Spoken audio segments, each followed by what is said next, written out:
রাজনীতি ও টেলিভিশনের কাজের সঙ্গে সমান তালে ব্যবসা চালিয়ে যাচ্ছেন রচনা ব্যানার্জি। এবার নিজের লোকসভা কেন্দ্রের একটি মেলায় স্টল দিয়ে উচ্ছ্বসিত তিনি। মেলায় রচনার শাড়ির কালেকশনের সঙ্গে পাওয়া যাচ্ছে রচনা কেয়ারের জিনিসপত্র। আগামী দিনে স্থায়ী দোকান করার ভাবনা রয়েছে বলে জানান সাংসদ। চুঁচুড়া বক্সিং গ্রাউন্ডে শুরু হলো চুঁচুড়া বিধানসভা উৎসব। সেই উৎসবেই দুটি স্টল দিয়েছেন হুগলির সাংসদ। একটিতে পাওয়া যাচ্ছে শাড়ি, অন্যটিতে বিউটি প্রোডাক্টস।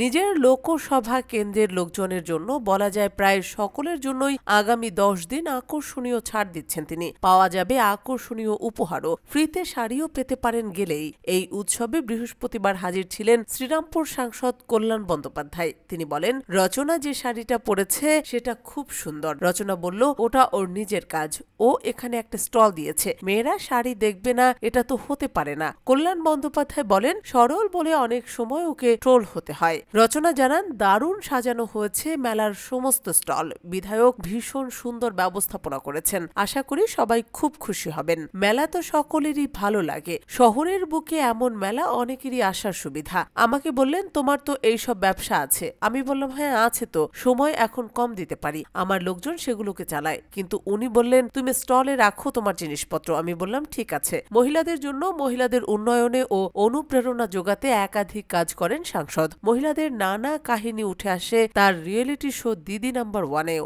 এই মেলায়ও বহু মহিলা স্টল দিয়েছেন। তিনি নিজেও মহিলা হিসেবে প্রতিষ্ঠিত। সব মিলিয়ে তার বক্তব্য, মহিলারা নিজের পায়ে দাঁড়াক, মহিলারা রোজগার করুক, শিক্ষিত হোক, সমাজে মাথা উঁচু করে দাঁড়াক, হাত পাতবে না কারো কাছে। একটা মেয়ে মানে 10টা ছেলের সমান। আমরা দিদি নাম্বার 1-এর মঞ্চে এই বার্তাই দিয়ে থাকি। কল্যাণদাও তাই দিলেন। এই বার্তা যেন সকলের কাছে পৌঁছায় এবং মানুষ অনুপ্রাণিত হন।